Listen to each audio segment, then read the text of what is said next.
আসসালামু আলাইকুম সুপ্রিয় দর্শক, দেশ ও দেশের বাইরে যেখান থেকে আজকে প্রতিবেদন দেখছেন সবাইকে স্বাগত জানাচ্ছি সাদি হাঁসের কামড়ে আরও একটি নতুন ভিডিওতে।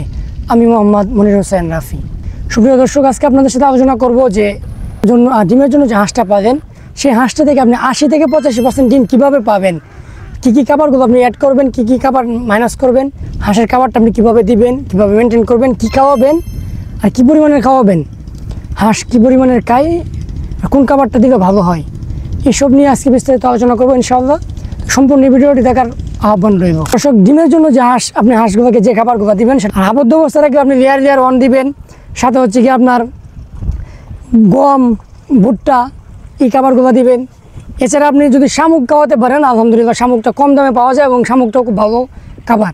আপনি যদি শামুকটা দিতে পারেন তো আলহামদুলিল্লাহ, যদি শামুক না দিতে পারেন তাহলে হচ্ছে কি আপনি এই গম কিংবা ভুট্টা এইগুলো খাওয়াবেন। এছাড়া আপনি যখন পুকুরে কিংবা এই আমরা যেরকমভাবে আবদ্ধ অবস্থায় রেখেছি এরকমভাবে যদি রাখেন সেখানে আপনি একটা বিষয় অ্যাড করতে পারেন যে কুচুরি বানা যদি আপনি এখানে রাইখা দেন হাঁসগুলো কিন্তু এগুলো খেয়ে নেবে। তারপরে আপনার যে কলমি শাক ইত্যাদি শাক আপনি ব্যবহার করতে পারেন। অনেকে কিন্তু আপনার ওই কুড়া খাওয়ায়, তারপর হচ্ছে কি আপনার এই ভাত খাওয়ায়। ডিমের হাঁসের জন্য কিন্তু এইসব খাবার না। আপনি ডিমের হাঁসের জন্য খাবারটা হচ্ছে গিয়া আপনি লেয়ার ওয়ান ব্যবহার করবেন, তারপর আপনি শামুক ব্যবহার করবেন। যদি শামুক আপনি না পান তাহলে আপনি গম কিংবা ভুট্টা এগুলো অ্যাড করতে পারেন। এগুলো ভাঙার দরকার নেই, গম এবং ভুট্টা এগুলো ভাঙার দরকার নেই, এগুলো আস্তে আপনি দিতে পারেন। খাবারটা মূলত বিষয় হচ্ছে খাবারটা মেনটেন করতে হবে আপনার। আপনি যে খাবারটা দিবেন সেই খাবারটা আপনি রেগুলার টাইমে দিবেন এবং সঠিক টাইমে সঠিকভাবে দিবেন খাবারটা। একটা হাঁস আপনি আবদ্ধ অবস্থায় যদি পাওয়া সে 150 থেকে 160 গ্রাম খাবার খায়। এই যে নিয়মটা আপনি সুন্দরভাবে গুছিয়ে তারপরে মেনটেন করে খাবারটা দিবেন। আপনি এখানে শুধু এখন 100 হাঁসে খাবার খায়, ধরেন আপনি 16 কেজি 15 থেকে 16 কেজি, আপনি যদি 10 কেজি খাবার দেন তাহলে তো হবে না। আর খাবারের টাইমটা মেনটেন করতে হবে। সকালে আপনি যে টাইমে দিবেন, মনে করেন সকালে আপনি 8টায় খাবার দেন তো প্রতিদিন 8টায় দিবেন। দুপুরে খাবার মনে করেন যে 1টা 2টায় দেন, ওই 1টা 2টায় দিবেন। বিকেলে খাবারটা আসরের পর দিয়ে দিবেন, দিয়ে বাসায় ওটাই নিবেন। এই যে মেনটেনটা, এটা আপনাকে সুন্দরভাবে মেনটেনটা করতে হবে। আর খাবারের পাশাপাশি যে বিষয়গুলো আপনার মাথায় রাখতে হবে সেটা হচ্ছে গিয়ে আপনার হাঁসগুলোকে ধাওয়া করা যাবে না।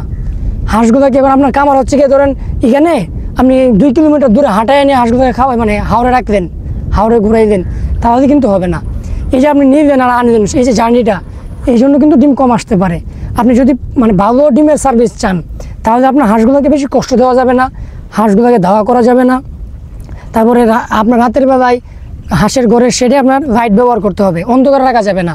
যদি আপনি হাঁসগুলোকে অন্ধকারে রাখেন তাহলে যেটা হবে, যদি শিয়াল তারপর হচ্ছে কি আপনার ইঁদুর ইত্যাদি কোনো কিছু যদি আশেপাশে যায় তাহলে কিন্তু হাঁসগুলো অনেক দৌড়াদৌড়ি করবে। তো এই জন্য এটা করা যাবে না। আপনাকে করতে হবে সবসময় একটা লাইট রাখতে হবে, যেন লাইটটা থাকলে কি আশেপাশে কোনো কিছু গেলে এত সহজে সে ভয় পাবে না। তো এই বিষয়গুলো সবসময় আপনাকে খেয়াল রাখতে হবে ডিমের হাঁসের জন্য। আপনি এরকমভাবে যদি খেয়াল রাখতে পারেন, এই খাবারটা সুন্দরভাবে মেনটেন করতে পারেন, তারপর আপনার এই যে ওষুধগুলো মানে কিছু ওষুধ আপনি ব্যবহার করতে পারেন, এই ক্যালসিয়াম, ভিটামিন, ইনশাল্লাহ এগুলো আমরা তো অবশ্যই আপনারা আমাদের সাথে যোগাযোগ করতে পারেন। স্ক্রিনে দেওয়া নাম্বারে আমরা আপনাকে বলে দিব কী ওষুধগুলো ব্যবহার করবেন। আর হাঁসগুলো মনে করেন যে আপনি আমাদের কাছ থেকে নিলেন কিংবা যার কাছ থেকে নিলেন, হাঁসের খাবারটা মনে করেন যে আমরা যেভাবে খাওয়াইছি সেই আপনি চেষ্টা করবেন হাঁসের খাবারটা দেওয়ার জন্য। মূল বিষয় হচ্ছে গিয়ে আপনি যদি 80 থেকে 85% ডিম পেতে চান তাহলে যে আপনাকে খাবারটা মেনটেনটা রুটিনভাবে করতে হবে। হাঁসগুলোকে দেওয়া করা যাবে না। খাবারে হচ্ছে গিয়ে আপনার লেয়ার ওয়ান এটা ব্যবহার করবেন। তারপর আপনার শামুক যদি ব্যবহার করতে পারেন, শামুক কিন্তু কম দামে পাওয়া যায়, শামুকটা খুব ভালো সার্ভিস। আপনি যদি না পান তাহলে আপনার ধান, গম, ভুট্টা এগুলো রাখবেন, সাথে শামুকটা রাখবেন, এগুলো খাওয়াবেন। আবার নিয়ম মাফিক খাবারটা দিবেন। আর যদি আপনি উন্মুক্ত অবস্থায় রাখতে পারেন তাহলে তো আলহামদুলিল্লাহ, উন্মুক্ত অবস্থা আহরে পারলেন আপনি বিকেলবেলা শুধু এক টাইমে খাবার দিবেন। তো এইভাবে যদি মেনটেন করে খাবারটা দিতে পারেন ইনশাল্লাহ আমরা বিশ্বাস করি যে আপনি সুন্দরভাবে খাবারটা দিতে পারেন, তাহলে 80 থেকে 85% ডিম আপনি সবসময় অ্যাভারেজে পাবেন ইনশাল্লাহ।